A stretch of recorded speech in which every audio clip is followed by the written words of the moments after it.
Olá, eu sou a professora Josiane Brito e estamos aqui para mais um estudo semanal de Escola Dominical da Igreja Metodista Memorial em Vitória. Estamos no estudo de número 22, lição de número 22, que tem como título Igreja Unida, não Uniforme. O texto bíblico básico que vamos ter é de João, no capítulo 17. Vamos orar? Senhor Deus, Pai de todos nós, estamos na Tua presença para aprendermos, a partir da Tua palavra, a como nos tornarmos uma igreja unida, como nos tornarmos uma igreja santificada, através, Senhor Deus, daquilo que o Senhor quer nos ensinar, através da Tua palavra. Não queremos ser, Senhor Deus, uma igreja só e totalmente igual, mas queremos ser uma igreja, Senhor Deus, que revela o Teu amor e a Tua graça. Fique conosco, nos ensine, nos inspire, em nome de Jesus. Amém. Leiamos a palavra então. João, no capítulo 17. Depois de dizer isso, Jesus olhou para o céu e orou. Pai, chegou a hora. Glorifica o Teu Filho, para que o Teu Filho te glorifique. Pois lhe deste autoridade sobre toda a humanidade, para que conceda a vida eterna a todos os que lhe deste. Esta é a vida eterna, que te conheçam, o único Deus verdadeiro e a Jesus Cristo a quem enviaste. Eu te glorifiquei na terra, completando a obra que me deste para fazer. E agora, Pai, glorifica-me junto a ti, com a glória que eu tinha contigo antes que o mundo existisse. Eu revelei teu nome àqueles que do mundo me deste. Eles eram teus, tu os deste a mim, e eles têm guardado a tua palavra.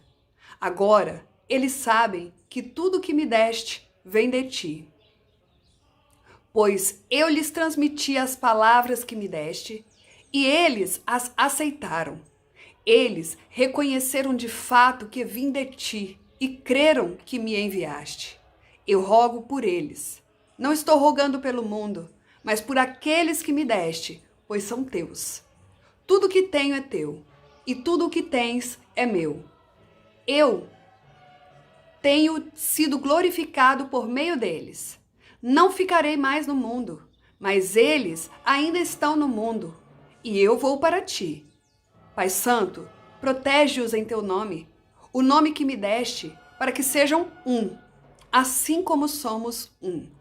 Enquanto estavas com ele, eu os protegi e os guardei pelo nome que me deste. Nenhum deles se perdeu, a não ser aquele que estava destinado à perdição, para que se cumprisse a Escritura. Agora vou para ti, mas digo essas coisas enquanto ainda estou no mundo, para que eles tenham a plenitude da minha alegria. Dei-lhes a tua palavra, e o mundo os odiou, pois eles não são do mundo, como eu também não sou. Não rogo que os tires do mundo, mas que os protejas do maligno. Eles não são do mundo, como eu também não sou. Santifica-os na verdade. A tua palavra é a verdade. Assim como me enviaste ao mundo, eu os enviei ao mundo. Em favor deles, eu me santifico, para que também eles sejam santificados pela verdade. Minha oração não é apenas por eles. Rogo também por aqueles que crerão em mim, por meio da mensagem deles, para que todos sejam um, Pai, como tu estás em mim e eu em ti. Que eles também estejam em nós, para que o mundo creia que tu me enviaste. Dei-lhes a glória que me deste, para que eles sejam um, assim como nós somos um. Eu neles e tu em mim. Que eles sejam levados à plena unidade, para que o mundo saiba que tu me enviaste e os amaste como igualmente me amaste. Pai, quero que os que me deste estejam comigo onde eu estou e vejam a minha glória. A glória que me deste, porque me amaste antes da criação do mundo. Pai, Pai justo, embora o mundo não te conheça, eu te conheço, e estes sabem que me enviaste. eu os fiz conhecer o teu nome e continuarei a fazê-lo, a fim de que o amor que tens por mim esteja neles e eu neles esteja. Aleluia! Glória a Deus! Esse é o nosso Jesus. Esse é o nosso Deus tremendo que veio, encarnado, falar, rogar ao Pai que aqueles que estavam com ele naquele momento e nós hoje estivéssemos conhecendo o verdadeiro Deus através da palavra. Vamos aprender mais um pouquinho então? Bem, coloquei um vídeo essa semana para que vocês pudessem estar, refletindo, e esse vídeo tem tudo a ver com essa lição de hoje. Quais os principais desafios que nós, como igreja, temos para vivenciarmos a unidade que é proposta por Jesus, principalmente neste capítulo que nós estamos evidenciando, capítulo 17 de João.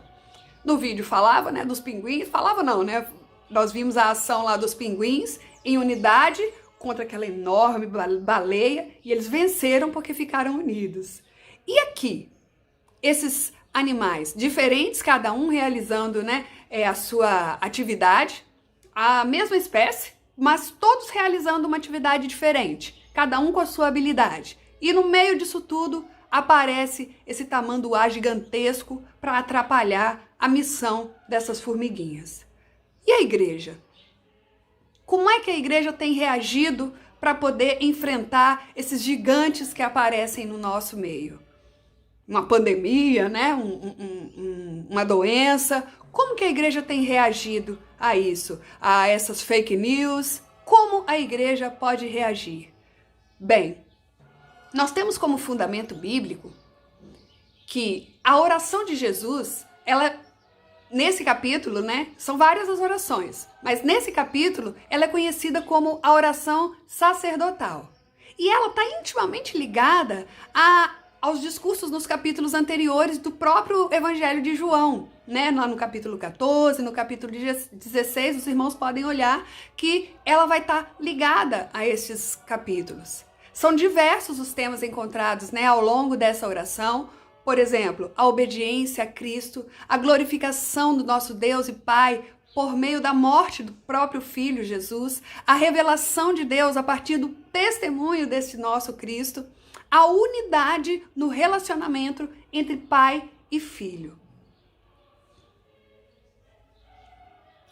Sobre o relacionamento entre pai e filho, o texto relata uma relevante ação de Cristo, que às vezes pode passar até despercebido. Quando Jesus ora, Jesus levanta os olhos para os céus e ele chama pelo Pai. Para o Evangelho de João, que dá muita importância a essa questão da cristologia, o estudo sobre Jesus Cristo, esse é um detalhe que não podia passar despercebido. É preciosíssimo. É a palavra verdadeira, é a verdadeira demonstração da parte de Cristo, como ele reconhecia a autoridade desse nosso Deus, bem como ele tinha um relacionamento íntimo com o Pai. A oração sacerdotal, ela apresenta um modelo de unidade que foi instituído por Cristo. Lá no versículo 11, ele faz a seguinte petição: para que eles sejam um, assim como nós somos um. Esse relacionamento entre o pai e o filho, que está expresso, assim como nós somos um, é o mais perfeito padrão de unidade. Nesse momento, Jesus não está orando apenas por aqueles que estavam ali junto com ele, crendo, vendo os milagres acontecendo. Não, Jesus estava orando, olha lá, por pessoas que ainda viriam a crer na palavra que seria proclamada através dos discípulos e discípulas novos que surgiriam, no mundo. Sendo assim, eu e você somos o alvo dessa oração e de desejo de unidade que Jesus propõe. Especificamente no versículo 11, parte B, os pedidos de Jesus pelos seus discípulos, eles são introduzidos por Pai Santo, uma forma de tratamento encontrada apenas em João. Essa característica de santidade também se destaca quando o assunto é unidade.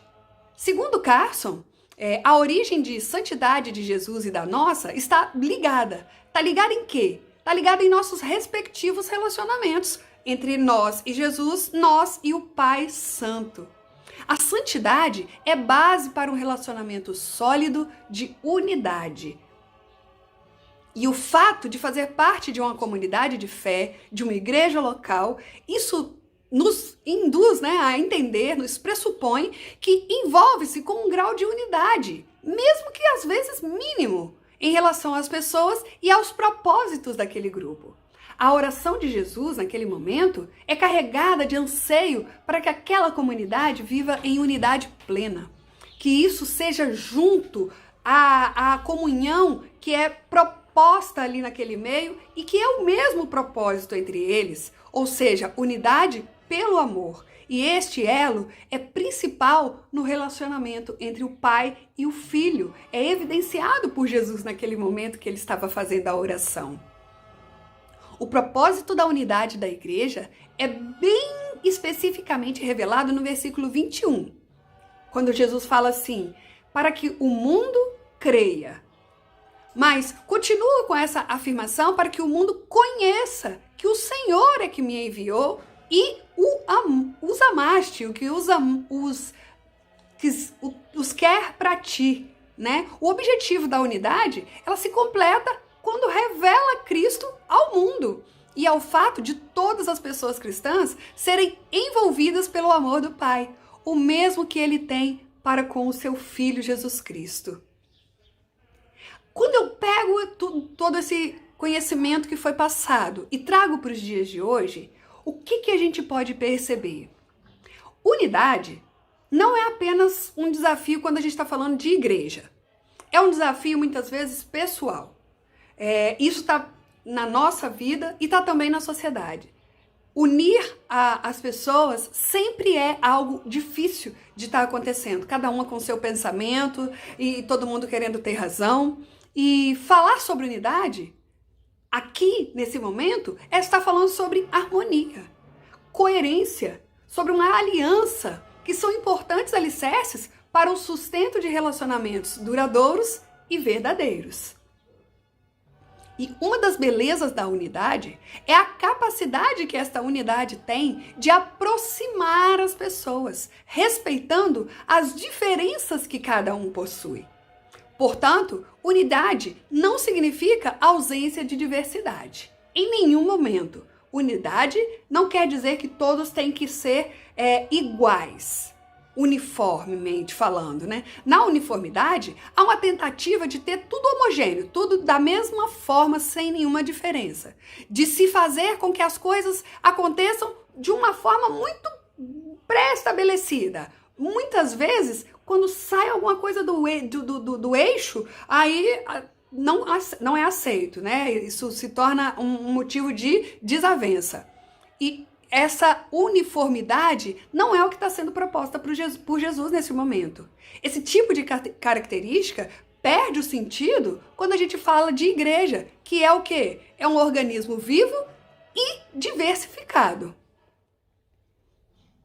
Para que essa diversidade tenha espaço em meio à unidade, é preciso que nós cultivemos o respeito às nossas diferenças. Elas, na perspectiva de Jesus, em nenhum momento podem ser consideradas como obstáculos, mas como ele é tremendo, maravilhoso, ele vê essas diferenças que existem entre o povo, possibilidades. Cristo estava plenamente unido com o Pai, com o Espírito Santo, quando escolheu pessoas tão diferentes para serem seus apóstolos. Pedro, com as suas, com aquela forma rude de ser.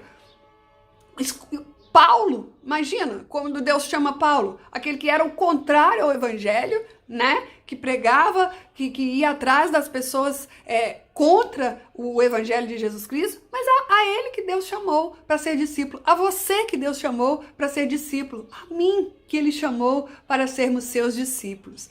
O Messias, ele tinha uma plena consciência de que no meio da diversidade, poderia suprir as limitações do outro, e assim os apóstolos estariam crescendo em unidade e em graça. É o que a gente viu acontecendo ali, né? Pedro, às vezes, discutindo com um, não considerando o outro, né? Nós vimos lá naquela parte de Cornélio, que ele não conseguia entender o que era a unidade em Cristo, e aí o Senhor esclarece para Pedro como ele quer que o mundo o conheça. Na verdade, não é correto o argumento de que as diferenças atrapalham a unidade. Nunca. Sermos diferentes, isso não vai fazer com que eu me afaste de você. Pelo contrário, a verdadeira unidade, ela se dá em meio à diversidade e não em meio à uniformidade. Ser igreja é experimentar um ambiente que é capaz de unir tais diferenças. E isso nos faz ser corpo, conforme o próprio conceito bíblico nos traz lá em Romanos 8:5, em Efésios, que Paulo fala que nós somos um. Um corpo é constituído por partes diferentes e nenhuma delas é mais importante do que a outra. Todo o corpo junto possui capacidade de exercer diversas funções ao mesmo tempo, óbvio, tendo um como cabeça. Para nós vivermos esta unidade, nós não precisamos ter um comportamento totalmente idêntico. Não. Gostar todo mundo das mesmas coisas. Eu só gosto desse livro, eu só gosto desse pastor ou dessa pastora. Não. Nós não temos que gostar das mesmas coisas.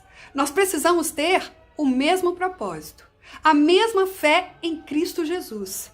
O desejo de amar e de valorizar as diferenças, isso nós precisamos ter dentro de nós. Precisamos superar as dificuldades no meio da nossa convivência, mesmo ali com as nossas diferenças. Nós também precisamos de ter humildade. Precisamos considerar e valorizar o outro. E nunca fecharmos os nossos olhos dentro dos nossos próprios interesses. Isso não manifesta a unidade que é proposta por Jesus Cristo.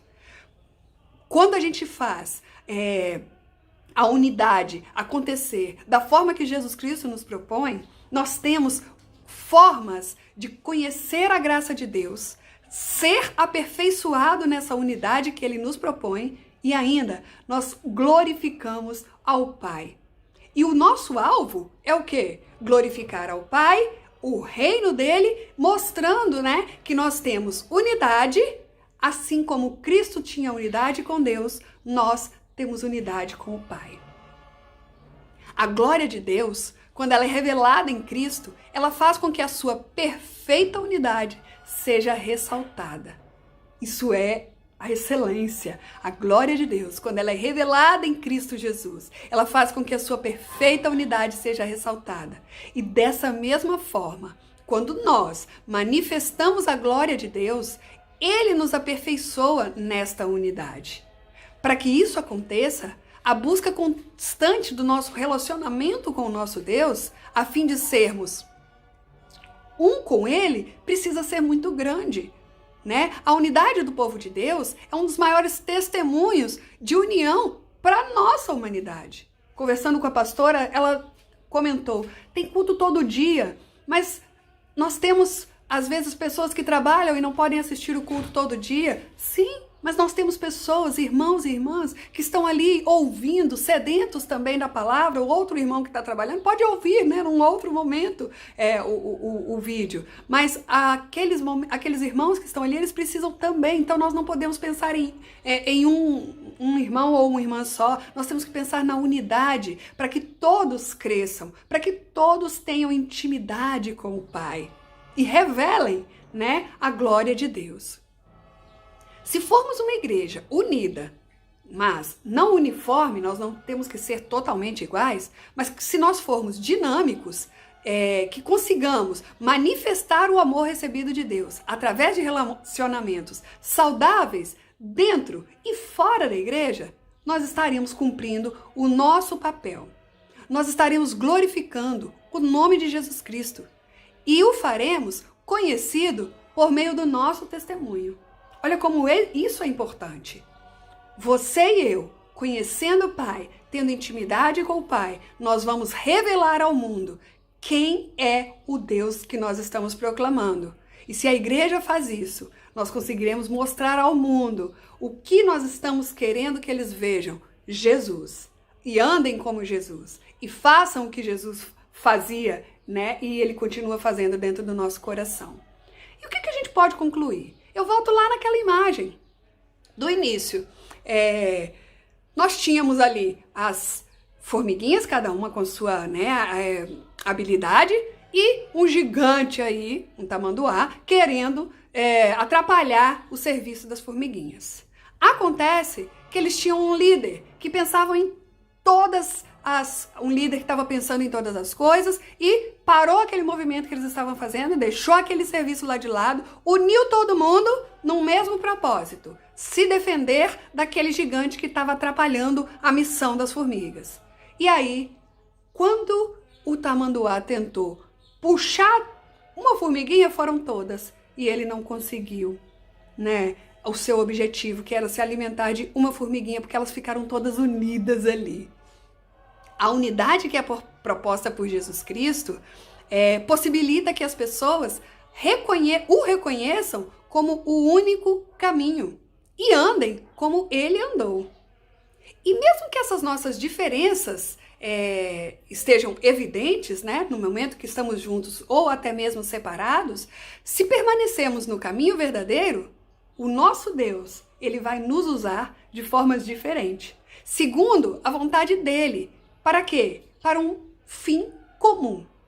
Cristo, em sua oração, ele faz um pedido ao Pai para que nós estejamos com ele, aonde ele estivesse. Onde eu estou, também eles estejam comigo. E para que isso aconteça, para isso é necessário andar como Jesus andou, revelando a sua essência. Qual é a essência de Cristo? É o amor. Nós sabemos disso. Deus nos amou a ponto de entregar o seu único filho para que nós tivéssemos vida e vida em abundância. Deus, sendo amor, ele permite a quem o conhece a possibilidade de experimentar esse amor. Esse amor que se transforma em um grande alicerce para a unidade. Que estejamos prontos, amados irmãos e irmãs, a estarmos unidos, mesmo com a nossa diferença, para proclamarmos, para revelarmos através do nosso testemunho quem é o Rei a quem nós seguimos. Fica aqui a leitura, né, os textos para leitura durante a semana, e que cada irmão e cada irmã possa estar continuando a refletir naquilo que o Senhor quer continuar falando na sua vida. Vamos orar? Senhor Deus, nós te agradecemos por teu amor infinito pelas nossas vidas, a ponto de dar o teu único Filho, Jesus Cristo, para morrer na cruz por nós. Te agradecemos, Pai, pela forma tão sábia que o Senhor usou, Pai, para nos ensinar que nós não temos que ser totalmente iguais, mas temos que ser, Senhor Deus, unidos em Ti, para proclamarmos o Teu Evangelho Santo e para glorificarmos a Ti, que é o Senhor das nossas vidas.